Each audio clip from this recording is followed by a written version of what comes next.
So it's hard to decide who's going to win between the Yankees and the Royals to predict that, so I'm going to use the help of the quarter. That's not just any quarter, it's a 1998 quarter, which you know is one of the greatest Yankee seasons, maybe one of the best baseball teams ever of all time there. So I'm going to say heads, Yankee wins, tails, Yankees lose. So let's see what happens.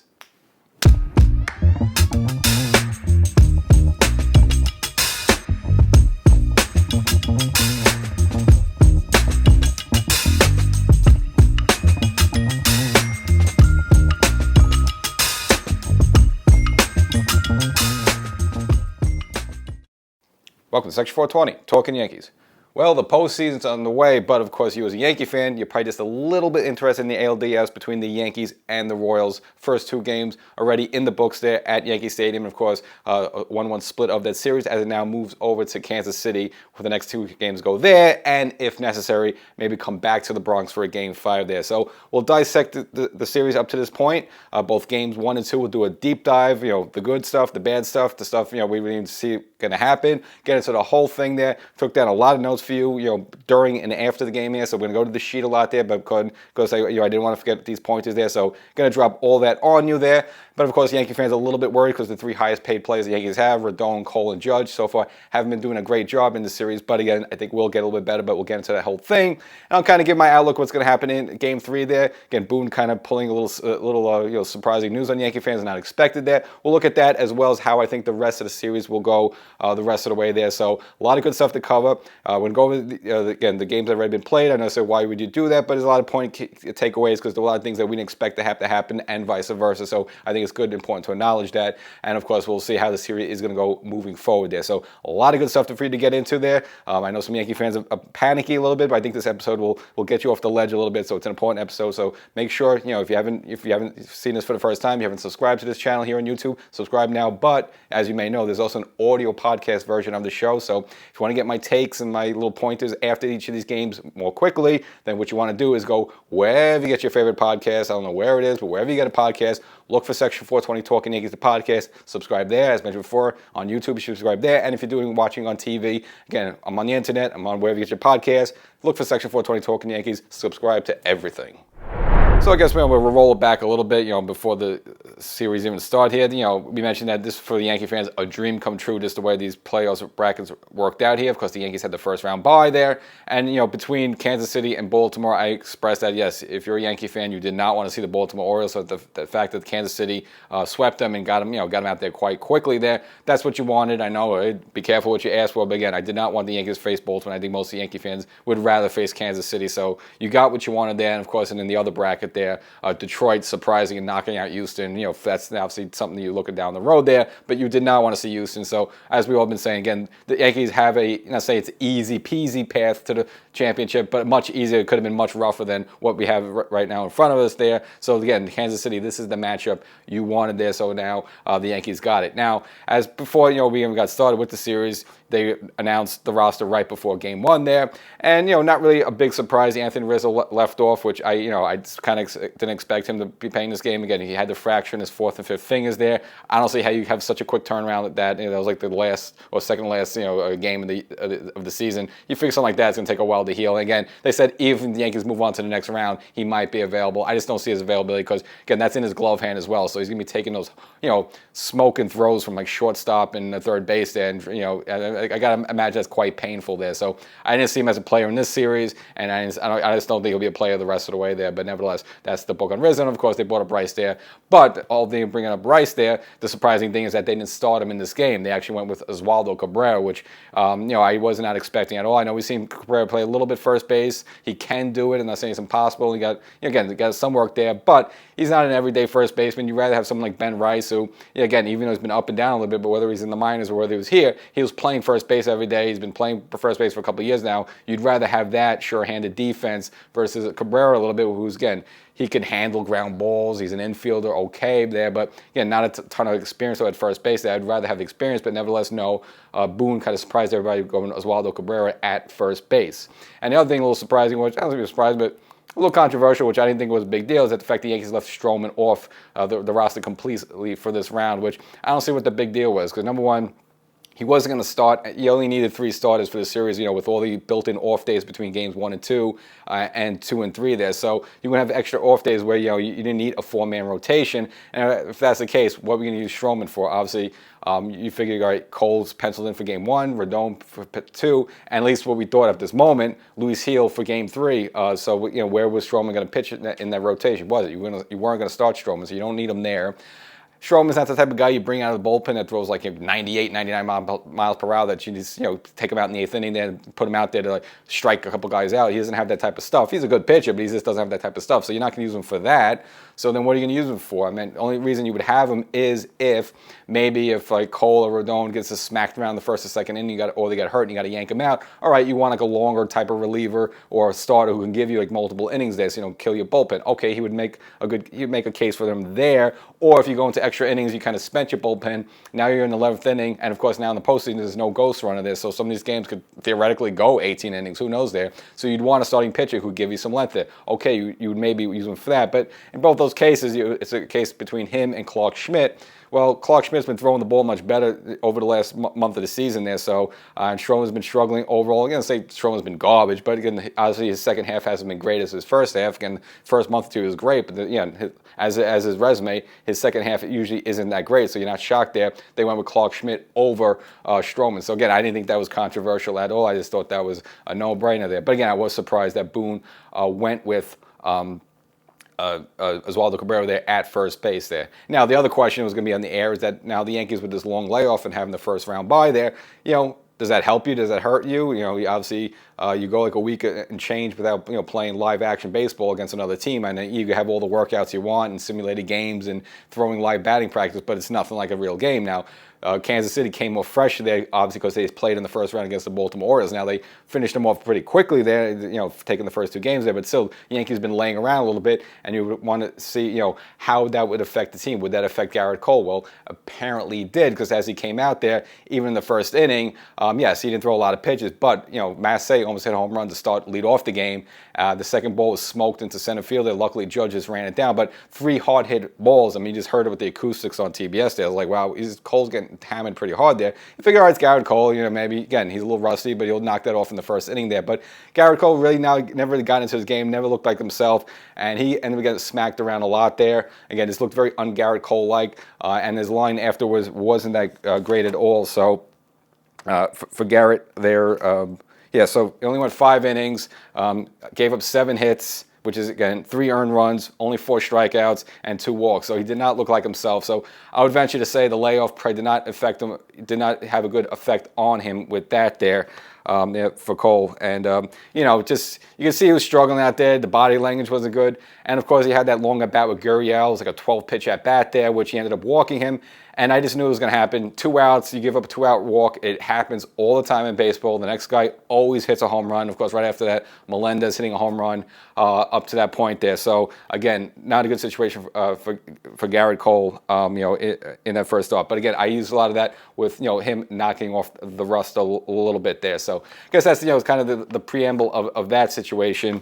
But we'll look at some of the other decisions Boone was making. The other one was going to be talking about, all right, what do you go with, Jason Dominguez in left field or Alex Verdugo? Now, Yankee fans and myself, we all wanted Dominguez out there in left field. Now, I'm being a little bit hypocritical because I'm talking about having better first base with Ben Rice. But in left field, I'm saying, you know what? I'd rather sacrifice a little defensive prowess for the power and switch hitting of Jason Dominguez. But nevertheless, Boone kind of going against all that and kind of surprisingly starting with Alex Verdugo there in left field. Now, that actually turned out to pay off for the Yankees because Verdugo actually had himself a pretty good game.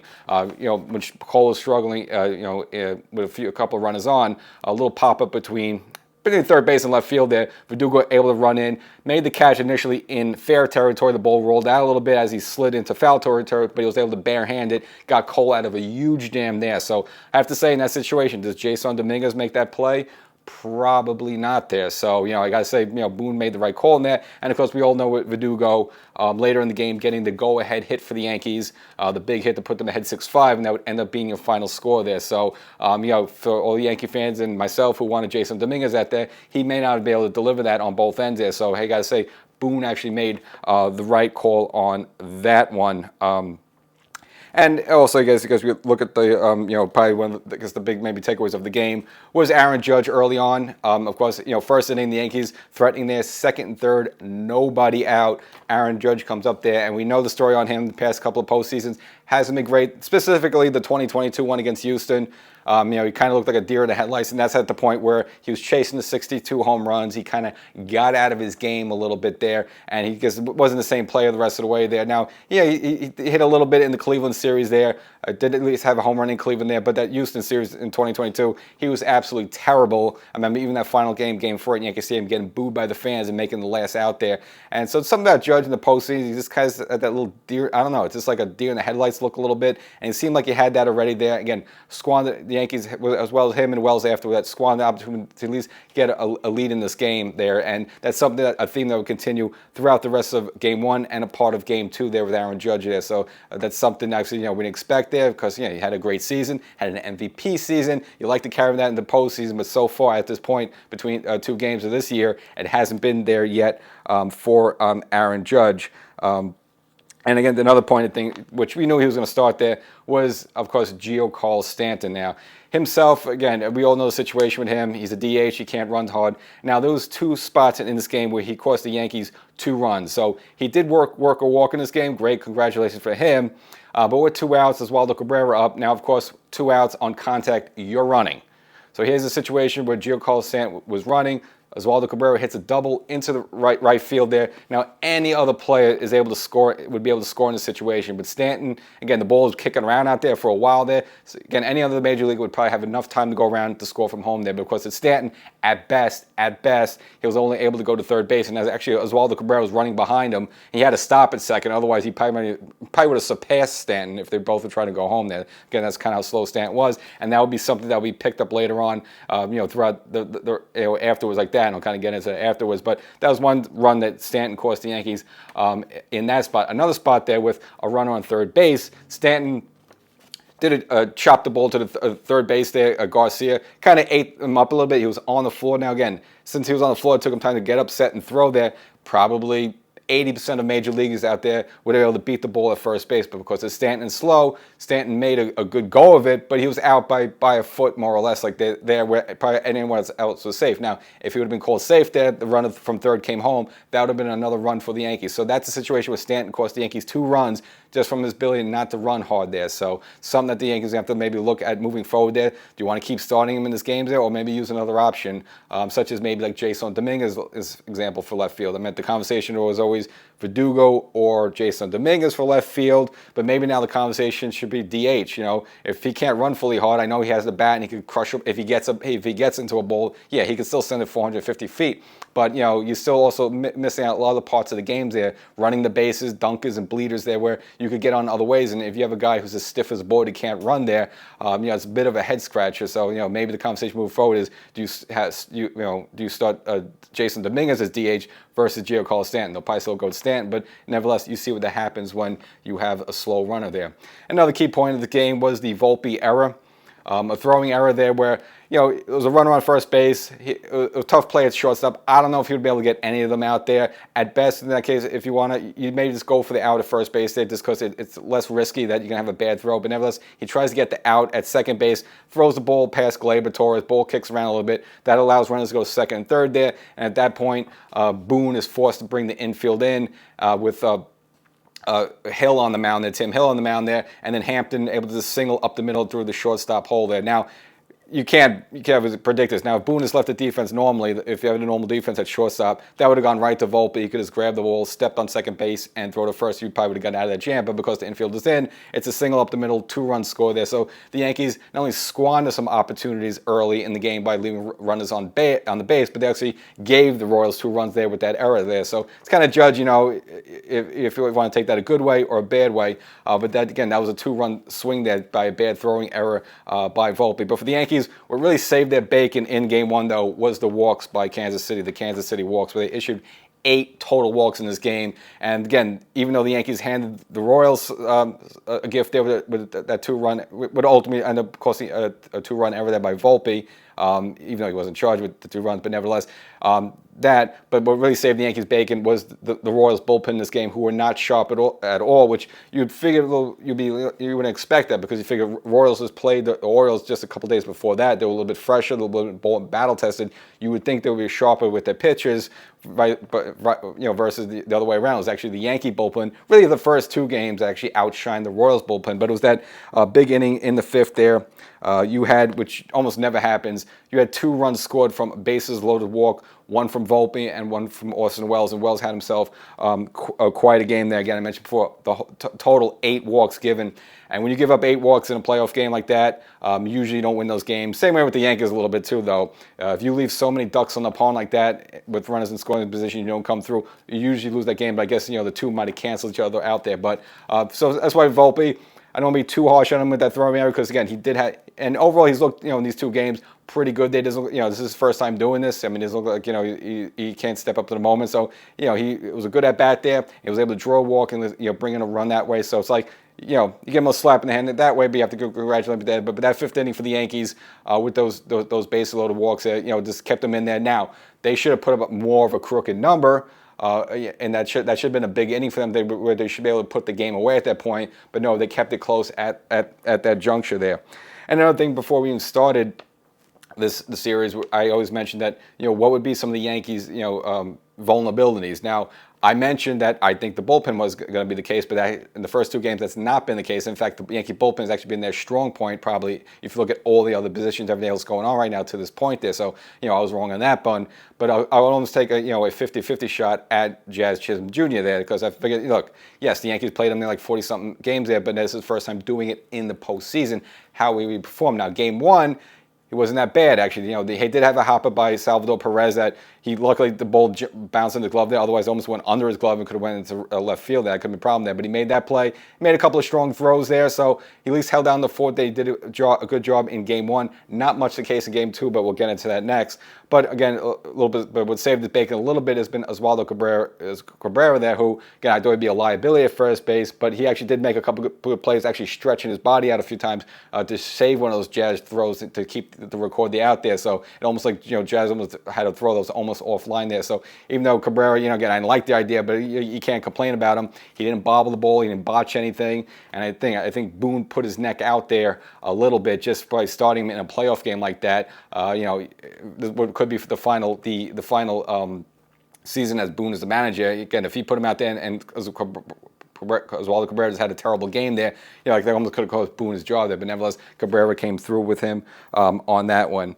And I guess a good kudos you have to give to is Gleyber Torres, who I've been beating up the whole season there. Now, again, since they put him in the leadoff spot there to end the season, again, his OPS went up. We kind of got that last episode. And in this game, did a good job there. Had a couple of walks, had a 2-run home run there. Now, there was a spot in this game where he got thrown out coming to home there, but that was on a bang-bang play, which I don't think it was one of his usual base running blunders. It was just in the moment where you have to go on contact. But Gleyber Torres, even the first 2 games there, has been really good for the Yankees. I'm not going to say the reason to re-sign him in the offseason there, but again, he did have himself a good game at that point. So now what the Yankees have to do, I mentioned, throughout the whole season, it has to be the other guys, stepping up. And in this game, the other guys did. You got the 2-run home run for Gleyber Torres. He had a really good game by Wells, not only throwing the bases loaded walk, but getting a big hit later on in the game to tie it up. And of course, he had Verdugo making the good sliding play, and of course, getting the go-ahead hit there in that situation. So it was the other guys who were able to get Yankees through Game 1 there. And then finally, the not so good there, as was mentioned, of course,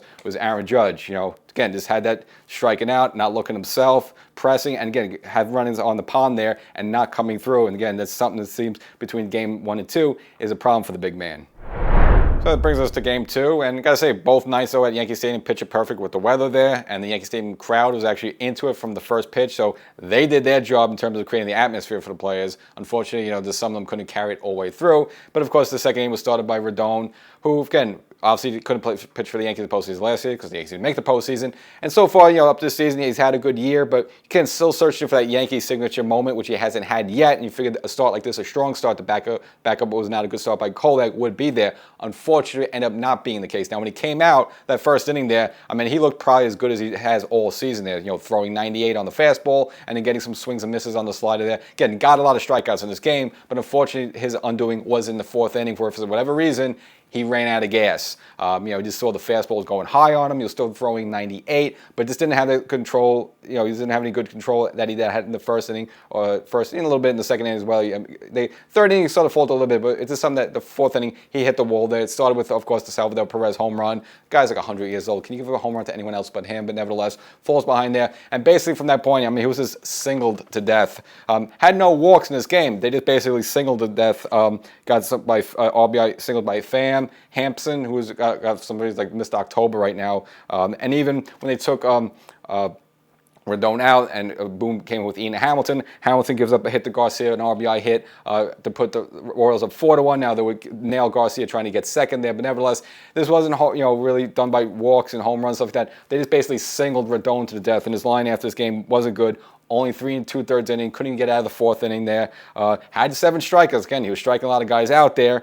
No walks, I mentioned before, but charged with 4 earned runs there. And, when the fastball wasn't working, you saw him, using the breaking stuff, going with the off-speed and the slider to get some swings and misses low. But, of course, if you can't establish strikes with that 98-mile-per-hour fastball, eventually, you're an emperor without clothes there. And, unfortunately, Rodon, this was not going to be his signature Yankee moment, obviously leaving a bad taste in his mouth if he doesn't get to take the mound again there for him. But it was really frustrating about the game, not only because the Yankee bats overall faltered. Again, a situation with Judge, Reagan's, Cole Reagan's their ace, wasn't that sharp at all. And in the first inning, kind of had that deer in the headlights look as well a little bit. Walked Torres, walked Soto to start the game in. You have everything set up there for Judge, and Judge just whiffs on 3 or 4 pitches there. It wasn't even close there. Just looked totally overmatched. And again, it's still a mystery what's going on with Judge there in the postseason. And then after that, really, Yankees really couldn't put anything together against Reagan's, even though he was struggling in this game to a point where Perez was pointing to the dugout like, hey, maybe we should take him out there. Still, with all that in mind, the Yankees couldn't really get anything going.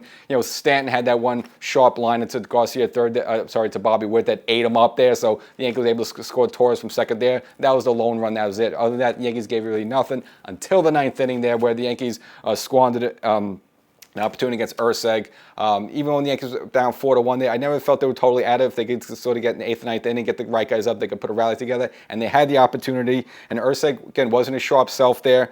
Gives a leadoff home run to Jazz Chisholm Jr., hits one in the second deck. You figure, all right, their closes might be a little off a little bit. Maybe we could steal this one. You saw with Emmanuel Clase giving up a 3-home run to Detroit early in that day there. So, again, these big-name closers do give it up, and Urseg is not on the class of Clase, just to say the least there. But the bats after that were terrible. Volpe, first of all, okay, I'll give him he at least took a strike before swinging, but then swings at the next pitch after that. Work the count a little bit, just maybe this guy will beat himself. Maybe he'll walk a few guys. Got to let the closer beat himself instead of you trying to attack him. But at least Volpe took at least a strike there. But he takes a strike, swings to the next pitch, ground out to shortstop, you got the first out. This one was annoying. Verdugo up. I know he was the hero of the game in game 1 there. He has a 2-0 count. All right, 2-0 count. At least take a strike before you swing. He swings at a 2-0 count, and he gets a little numbered to third base there. 2 outs there. So what's going on there? Now, up ahead was Birdie, and Birdie actually got the start at first base over Oswaldo Cabrera, which I liked. I think even though Birdie doesn't have a ton of experience there, he's at least more of a short-handed individual at first base. I like him there, Cabrera. So I like Boone to start him there, but I don't know why Boone to take him out. Birdie's, it's a righty on righty. You have Jason Dominguez on the bench. You have Trent Grisham on the bench, who we've seen pitch hit home runs. You have Oswaldo Cabrera, since he didn't get the start and he switched in. He could hit left-handed. He's stuck with Birdie, the right-hander. Now, it turned out working for Boone. Okay. Birdie did have a good swing on his out before that to Tommy Pham to left field. So I can understand why you would keep him in there, but I would, gone to a pitch hitter. But he sticks with Birdie. Birdie slaps a single to right field. So now the Yankees are in business. They got the tying run at the plate there. And this is the killer, Gleyber Torres, who, yes, up to this point, he's been good during this postseason, so I can't kill him too much on this one. He swings at the first pitch. What are you doing? This guy, this closer is struggling a little bit. He's not on his A game. You have Soto and Judge coming up behind you. Get a walk somehow. Find, let the pitcher walk. Maybe he throws a wild pitch or something like that there. At the point, you could have 2 runners on where Soto could just end the game at one swing of the bat, which is very possible. Soto's been pretty decent in these first 2 games there. Instead, Gleyber swings at the first pitch, the biggest no-no of no-nos, easy ground out to shortstop, and the Yankees falter there in game 2. And really, for the 9th inning, a real squandered opportunity where their closer was clearly struggling. But of course, really you have to blame everything before that. Did not get a good quality, good long start from Rodon, and the Yankee bats, again, really gave you nothing overall. Weren't put anything together against a struggling, or at least not a 100% great Cole Reagans. Now, before Game 2, Boone actually surprised everybody saying he was going to go Clark Schmidt for Game 3. We all assumed it was going to be Louis Heel. This goes with, Heel had a really good overall season. I know towards the second he got hurt a little bit and kind of faltered a little bit, but you still think he would go with Louis Heel there for Game 3. But no, instead going with Clark Schmidt, which I kind of get. You look at Heel's last 2 starts in the regular season, wasn't great. Out in Oakland, he did get the win because the Yankees scored 10 runs, but he did give up 5 runs there, got hit around a little bit. And the final game at Yankee Stadium, even though it was that yucky, mucky weather he was pitching in, not good there as well there. So he didn't actually end the season strong. Whereas I understand, Schmidt, even though he didn't get the win in that final start against Baltimore, there, again, at least threw the ball well there. So you can understand why Boone wants to go with Clark Schmidt to start the game and probably have someone like Louis Heel maybe come out of the bullpen a little quicker, maybe get 3 or 4 innings out of Schmidt, and then go with Louis Heel and then piece together the bullpen, which, again, the Yankee bullpen to this point has really been their superstar. I mean, Clay Holmes has been fabulous. We didn't see that coming there. And even Luke Weaver there, man. He comes out there, he's like, the first time doing this, he looks like a 10-year-old boy, but he looks just as good as Mariano Rivera, even doing the multiple inning save there in the Game 1 there, and even striking out Bobby Witt Jr., the batting champion there. So Luke Weaver looked like, he's been doing this for 10, 15 years there. So the Yankees bullpen has been the good point there. Now, at least, as we're recording this right now, what I think of how this is going to play out, I see a lot of parallels between this and the Yankee matchup in 2022 against the Cleveland Guardians there. I could actually see the Yankees losing Game 3 there. Having Clark Schmidt start a game on the road in Kansas City. I know he's not like a kid anymore, but still, he's never really done this before. You could throw him out there for a start. Going against Seth Lugo, who's had a really good season. And just about a couple weeks ago, Seth Lugo came into Yankee Stadium, went like 7 to 8 innings and only gave like 1 or 2 hits. So, I mean, the Yankees couldn't touch him there. So you're going to probably see that Seth Lugo, and it's hard to expect Clark Schmidt and the rest of the Yankee bullpen to match that there. So I can see the Yankees actually faltering in Game 3, but where I see the parallel is that in Game 4, you have Garrett Cole come back the way he came back in Game 4 in Cleveland there and pitching a really good game to get the Yankees back to the Bronx with the series tied 2-2. And then I can see the Yankees then finally closing it out in Game 5, probably with a better version of Rodon. So again, but both Cole and Rodon are not on their usual rest schedule with that long layoff. That's probably likely why they weren't effective as we expect them to be. But now they'll be on their normal rest, so you'll probably get a better version Cole in Game 4 and a better version of Rodon in Game 5 there. And I think we expect this to be a 3-game or 4-game series. This is going to probably turn out to be a 5-game series, and that's really the only way the Yankees can win this. So to kind of bundle this all up there, what's going to be, at least the key takeaways at this point there is that the Yankees' highest paid players, and I'm looking at Aaron Judge, Garrett Cole, Rodon, and even throwing Stanton there. I know, it's not the Stanton of the MVP yet. They so far have not been producing for the Yankees, so that's going to be a big headline. But another thing, a headline and a takeaway, is some of the young guys doing this for the first time. Austin Wells has looked pretty good. Anthony Volpe doing good. Again, these are young guys that never really done this before. And of course, I mentioned it just in the previous clip there. Luke Weaver, again, being cold as ice. And again, getting that big strikeout against Bobby Witt Jr. So you take that the high-paid guys haven't been doing anything. The low-paid new faces, even consider someone like like Verdugo a little bit. Yeah, he's been around baseball a little bit, but doing it for the first time in the Yankee uniform. They've all been performing. It's the big guys, big money guys who have not been performing. And I mentioned the story with Stanton there. His slowness on the base. Again, Bob Costas kind of brought that up there, and even a story in the New York Post the day after how his lack of speed there is hurting the team there. So that's something that the Yankees have to look at moving forward there. But as I said, rest assured, even if the Yankees drop Game 3, I think 4 and 5 they're set up to win.